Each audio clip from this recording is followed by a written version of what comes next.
constitucional. Abogado, le traslado dos preguntas que están en la mente de la gente que nos escucha y que se nos han hecho. La orden de captura, sin mal, si entiendo, fue emitida el 26 de junio.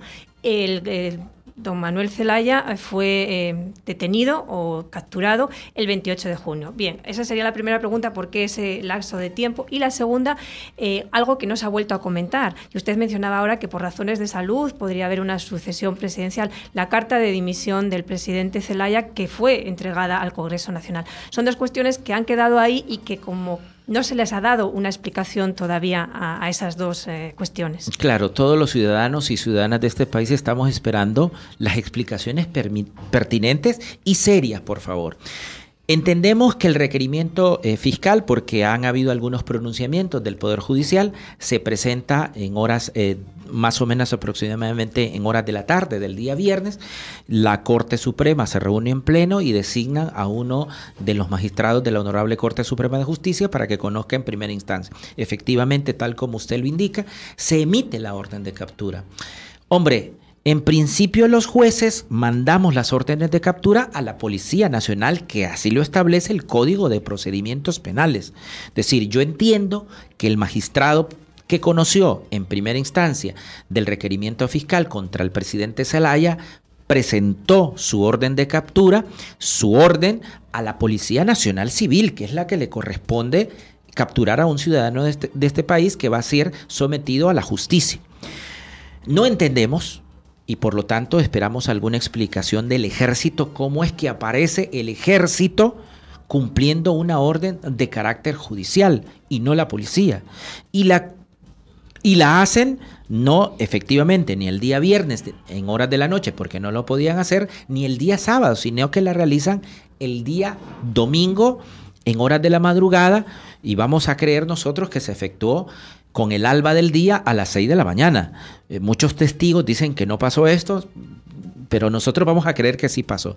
Bueno, yo creo que no ha habido una explicación ni del ejército, ni del señor jefe del ejército, donde ha establecido. Ahora fíjese usted, ahora el día de ayer he escuchado que el ejército no va a cumplir ninguna orden de captura, sino que va a ser la policía. Y lo han hecho así porque se dieron cuenta que la primera orden de captura de manera ilegal la realizaron ellos. Es decir, un mes después se dan cuenta que efectivamente que lo que hicieron hace 30 días era ilegal. Ellos efectuaron una orden de captura. Yo he escuchado al comandante general, al general Romeo, diciendo que ellos no van a realizar y que solo van a apoyar a la policía. Pues eso era lo que los mandaba la Constitución y las leyes el 28 de junio, que no lo realizaron. Eso implica abuso de poder y yo espero que el Ministerio Público presente los requerimientos fiscales. La famosa renuncia del presidente, que en un primer momento en los noticieros internacionales, porque tuve la oportunidad de verlo y oírlo, el Congreso aduce que ha dejado una carta el presidente renunciando y da algunas consideraciones y algunos adjetivos calificativos. Pues esa famosa carta se desaparece ese mismo día y después dicen que la sucesión presidencial se da por conductas indebidas del presidente. Fíjese, se cambió el discurso porque inicialmente se daba la sucesión presidencial por renuncia aparente del presidente, luego asume este gobierno por conductas indebidas. Y 24 horas después, hasta el día de hoy, los argumentos que se han dado para la famosa sucesión presidencial es que el señor presidente violó artículos de la Constitución de la República. Entonces tenemos por parte de este gobierno tres versiones distintas. La famosa carta nadie la ha visto, nadie la conoce, simplemente se leyó por parte del presidente Saavedra en ese momento, presidente del Congreso, que legitimó el golpe de Estado, una carta de renuncia que misteriosamente se ha perdido. Y ahora lo que se dice es que el presidente Zelaya cometió graves delitos a la Constitución de la República. Yo quiero hacer alguna consideración aquí porque la semana pasada no se aceptó la propuesta del presidente Arias, aduciendo que en Honduras había una clara separación de poderes del Estado. y que por lo tanto la comisión negociadora debía regresar al país y presentarle a cada poder del Estado las consideraciones para que sea cada poder del Estado quien se manifieste en los términos que le correspondan.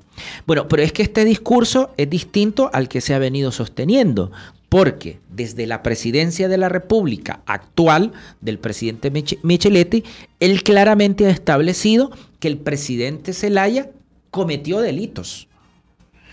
Y yo quisiera recordarle a toda la población de Honduras que los únicos legitimados para decidir quiénes cometieron delitos es el Poder Judicial. Y en este caso, el tribunal que va a decidir la suerte de las acusaciones contra el presidente Zelaya. Por lo tanto, por parte del presidente de la República en funciones en este momento, ha habido una clara violación a la independencia del Poder Judicial, quien es quien tiene la última palabra sobre la culpabilidad o no del presidente Zelaya a los requerimientos fiscales que ha presentado el Ministerio Público. Sin embargo, hay algunas otras consideraciones que se pueden hacer para retardar el tiempo. Se ha venido, obviamente, aquí al país a decirle a cada poder del Estado que se pronuncie. Mal haría la Corte Suprema de Justicia en pronunciarse sobre una cuestión que va a conocer en su momento por principio constitucional el presidente Zelaya y cualquier otro ciudadano de este país o de otro país en este país que va a ser juzgado por mandato constitucional es inocente, mientras no se demuestre lo contrario. Esto quiere decir que se debe ser oído y vencido en juicio. Entonces aquí venimos también a otro claro discurso que es incoherente. ¿Cómo es que el presidente Zelaya ha cometido delitos y que cuando ponga pie lo vamos a capturar para ponerlo a la orden del juez, pero sin embargo, de manera alevosa e insistentemente se niega la entrada al país del presidente Zelaya? Aquí hay obviamente un doble discurso. Si cometió delito, hay que dejarlo entrar y que se someta al Estado de Derecho, si es que el presidente actual, el señor Micheletti, cree en el Estado de Derecho, cree en la democracia, cree en la paz y en todos los adjetivos calificativos que él se ha autodenominado. Pero el discurso es que no lo dejan entrar, aduciendo que es decir, si estamos diciendo que el hombre ha cometido delito, dejémoslo entrar y que se someta a la justicia hondureña. Me parece que este doble discurso que se maneja por parte de las autoridades locales es incoherente y tan incoherente que ningún país internacionalmente ha reconocido este gobierno. De todas maneras, abogado, demos un paso más. Esta tarde se reúne el Congreso Nacional. Hoy se reúne el Congreso Nacional para discutir la amnistía al presidente Manuel Zelaya. La amnistía es un concepto que está recogido en la Constitución de la República. La amnistía, si escuchamos, y voy a leerlo, la propuesta que hacía el presidente Arias decía, para lograr la reconciliación y fortalecer la democracia, solicitamos al Congreso Nacional la declaratoria de una amnistía general, exclusivamente para los delitos políticos cometidos con ocasión de este conflicto antes y después del 28 de junio del 2009. Y ahí recuerda que está recogido en la Constitución de la República. Bien, el Congreso Nacional va a discutir esa amnistía para Manuel Zelaya. Y usted lo mencionaba, Manuel Zelaya no puede ingresar en el país, al menos como presidente, y no puede ingresar porque será capturado. Y usted mismo también decía que hay unas dudas muy grandes sobre este asunto, ¿no? ¿Cómo ve esto de la amnistía? Quiero decir, el concepto, la discusión de una amnistía no solamente para Manuel Zelaya, sino para todos los implicados. La propuesta de Óscar Arias incluye a todos los que están implicados en este proceso, en este golpe. Lo que pasa es que a mí me cuesta contestar esta pregunta porque ¿quién amnistía a quién aquí? Es decir, yo podría poner un primer escenario que el presidente Zelaya con el Congreso Nacional podría amnistiar al señor Micheletti y a todos los que participaron en el golpe de Estado, porque es que el ciudadano presidente de la República fue sacado de manera violenta e ilegal del país. Entonces, ¿quién va a amnistiar aquí? Es decir, el Congreso Nacional actual va a amnistiar de los posibles delitos que ha cometido el presidente Zelaya. Y la otra pregunta es, entonces, ¿quién va a amnistiar al presidente Micheletti y a todas las personas que han participado en el golpe de Estado? Eso, si se lograra un acuerdo de amnistía, que es una cuestión ya política más que jurídica, porque es el Congreso Nacional quien va a decidir esta suerte y los Congresos Nacionales obedecen a cuestiones políticas y no jurídicas, ¿verdad? Porque desde el punto de vista jurídico a mí me costaría de verdad hacer un análisis jurídico si se deben amnistiar estos dos actos. Tan es así que aunque se amnistíen